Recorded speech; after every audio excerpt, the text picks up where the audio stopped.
This is the Sunday edition of the 217 Recovery Podcast. Tonight's episode was carefully selected by Marney. Could be little, could be big. But going back out is not the answer. Sit back, relax, or do whatever it is you do, and enjoy Marney's Sunday night replay. It might be childish, sure, but that's kind of what drugs do, you know? This is the 217 Recovery Podcast with Corey Winfield. All right. All right. Hey. 16th of August, 2020. This is the 217 Recovery Podcast. My name is Corey Winfield. I'm the host. Co-host is Marney Liston. Marney, welcome. Hey there, Sunday fun day. Yeah. So, if this is the first time you're ever listening to the podcast, 217 Recovery Podcast, 217 was the room I was in. And last time I was in treatment, we had good talks in that room, and we played a lot of games. We had a lot of fun. People started referring to us as the 217 guys, and, you know, that's just those 217 games that those guys play, and those guys are crazy. Yeah, we are. So that's how I got the name 217. It has nothing to do with the area code that's in Illinois, nothing to do with that. It's just that was the room that I learned a lot about myself in.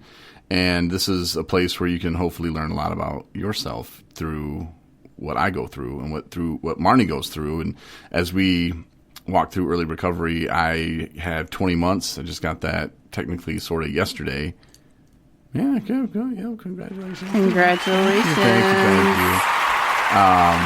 I'd like to thank Snoop Dogg and Dr. Dre, everybody at Death Row Records for making this all possible. But no, for real. So it's coming up on 2 years, December 15th, which will be fun. Marney, you're coming up on a year in, 14 days? Yeah, end of this month. Yeah. So my question to you is, when I was going through, obviously, my first year, I was going to meetings. I was living a sober living. I had to go to 5 meetings a week. And I went to way more than that. I found meetings to be fun. You, on the other hand, you get out, you're going to meetings because you went to treatment. You got out of treatment, you're going to meetings. You get a job, a pretty meaningful job with a lot of purpose. It filled you with a lot of purpose. And, you know, as a treatment center, and you were helping women, you know, kind of find their way. And you notice, kind of like me, there's some cracks in the system, and, you know, people could use a helping hand here and there, and you're going above and beyond, and you're rewarded. Now you actually got a promotion in your career. So things are going great for you. But in March, you know, when everything started going haywire, and then April, meetings just shut down. That was a big part, like I said, of my early recovery, was going to meetings. And how do you think that affected you? And I know working at a treatment center, it doesn't really take the place of a meeting, but it kind of does. You're talking recovery a lot.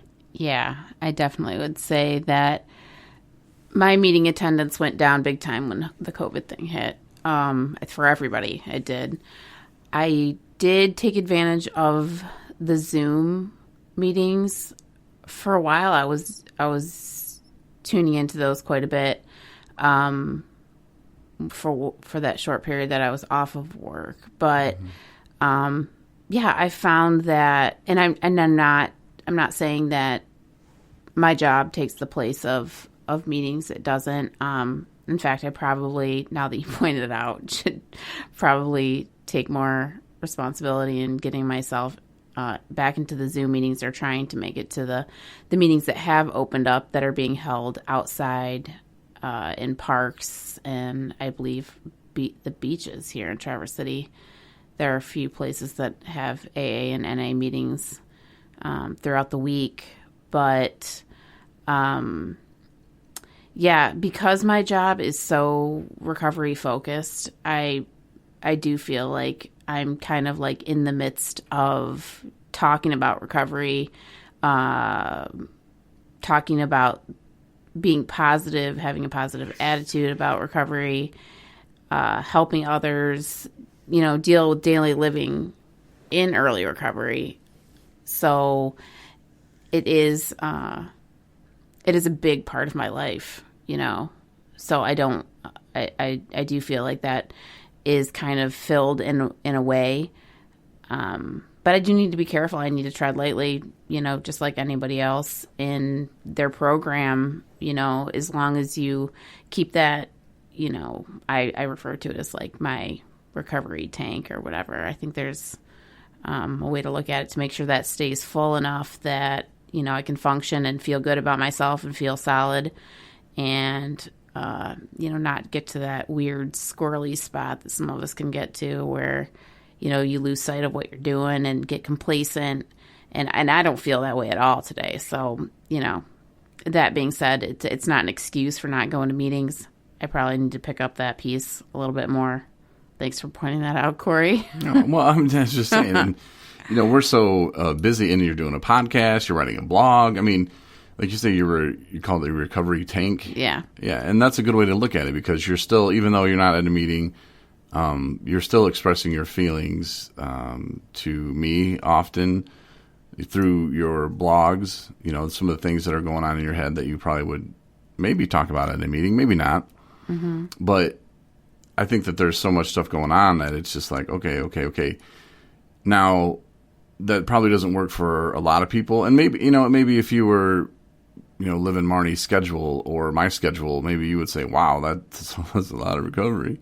Mm-hmm. Maybe you would kind of see it too, but it's very important, in my opinion, for people in early recovery to have that structure. And you kind of said it too, like you get complacent and you're, oh, okay, well, I missed a meeting. Oh, yeah, well, I really don't like the Zoom meetings, which is the worst thing I've ever heard. I mean, I can understand you don't feel a part of the room, but make yourself a part of the room. Yeah. Talk. Mm-hmm. Comment after everybody. Take notes. Raise your hand. They have that little click button. You can control that. Mm-hmm. Don't let a Zoom meeting. You can leave rooms, go to a different one. Like, there's so many different things that you have control over to make that meeting not suck. And you still are like, oh, I don't like it, man. I just don't do something about it, man. And that way, you at least can set up some structure in your life. Go Friday night, say, you know what, I have 3 hours to kill. All right, cool.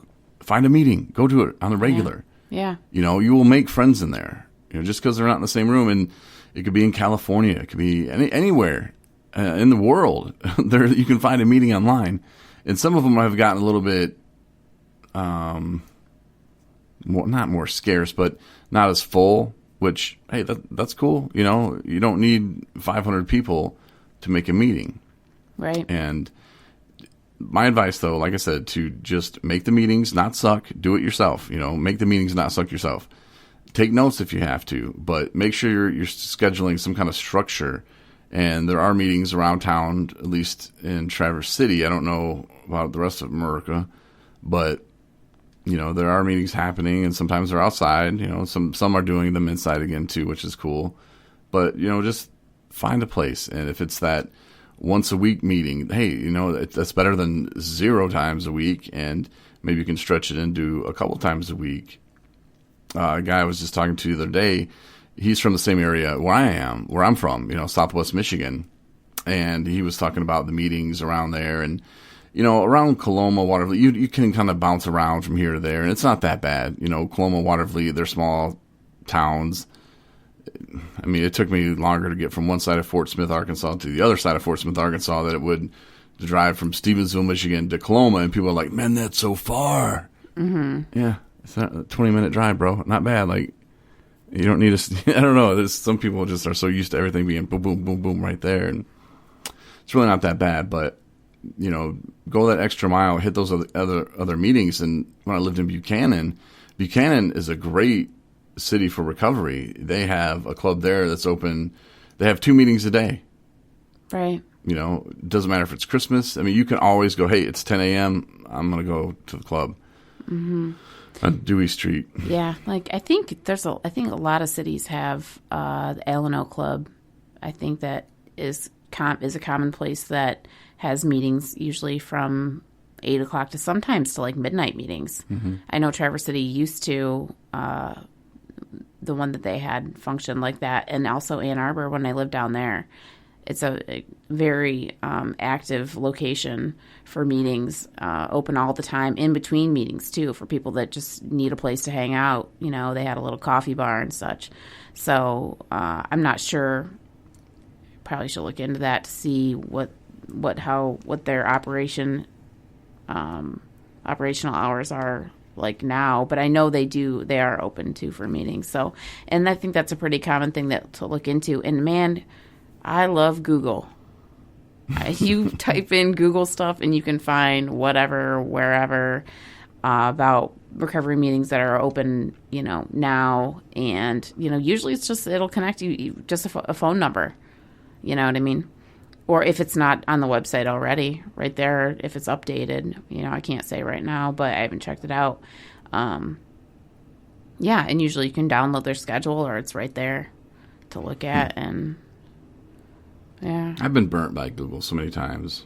Yeah, but I mean, more often than not, you're probably...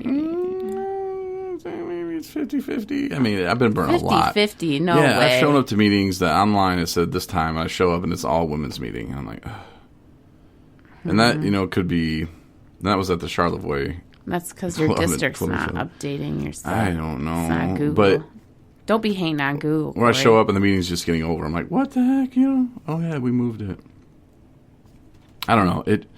Or the number nobody ever... I don't know. I've never had that good of luck, but... I don't know. It's worth a shot, that's for sure. And if I have to cross-reference different websites to get the same time, then that's cool. But it's just a little bit of effort, though. Yeah. I'm not trying to tell people not to use Google. I mean, for sure, use it. And, maybe I'm just too old. I don't know. No, but just do what you need to do to get to a meeting. I would advise that. And, for especially the first year you're in early recovery, I keep seeing guys fall off, man. And it's just, I don't know. I don't know what they're missing or what they don't want in life. But clearly it's, something. Mm-hmm. I don't know. I can't save anybody. I mean, they have to do it themselves. And if there's something they're missing, hopefully they can figure it out. And, You know what I found, which is interesting, is just from me and being in my job, is they'll be like, I'll run across within the same hour and 4 or 5 different houses, 4 or 5 different people that are like, I'm like, how's your day going? Blah, blah, blah.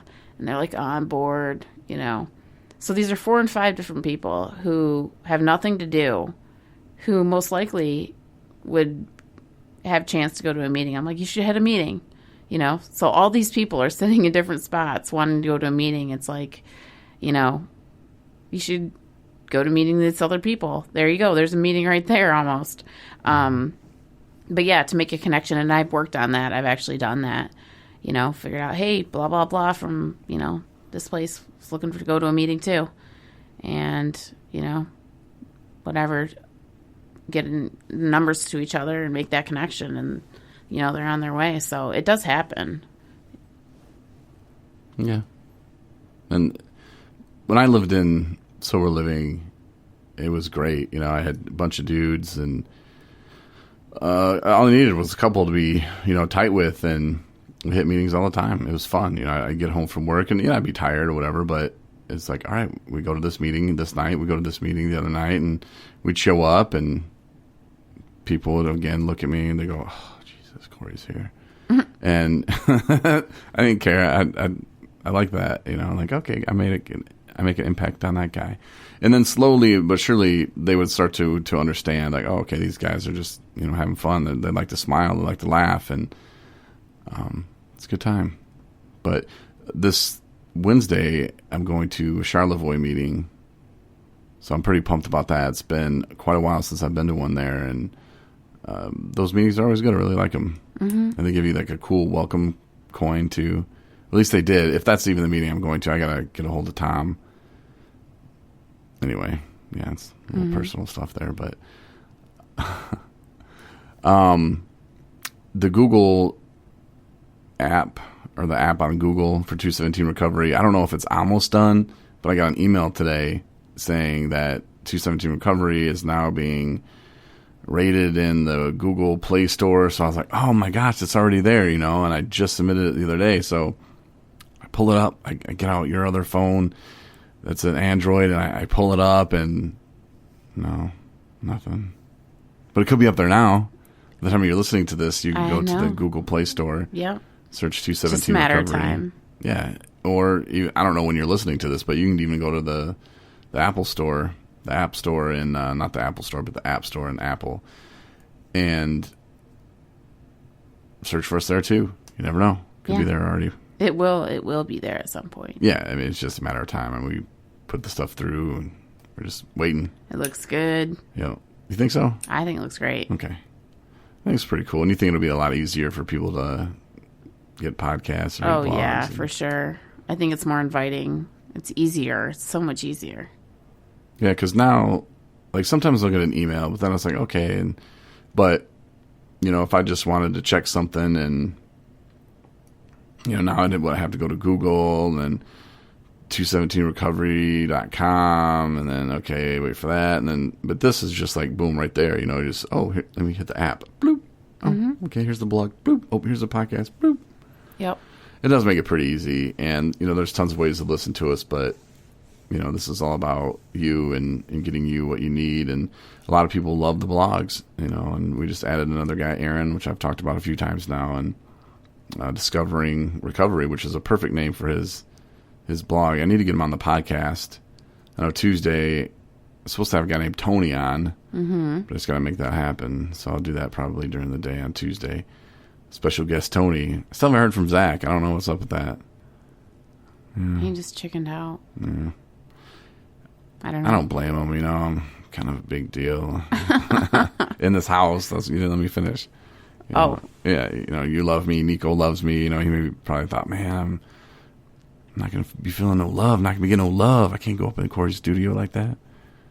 I don't know. Maybe he probably just forgot. But, I don't really have too much more. But I did want to talk to you about, your year coming up and the meetings and not really being able to attend them early on. And, I still was getting you coins. Made sure that you had those.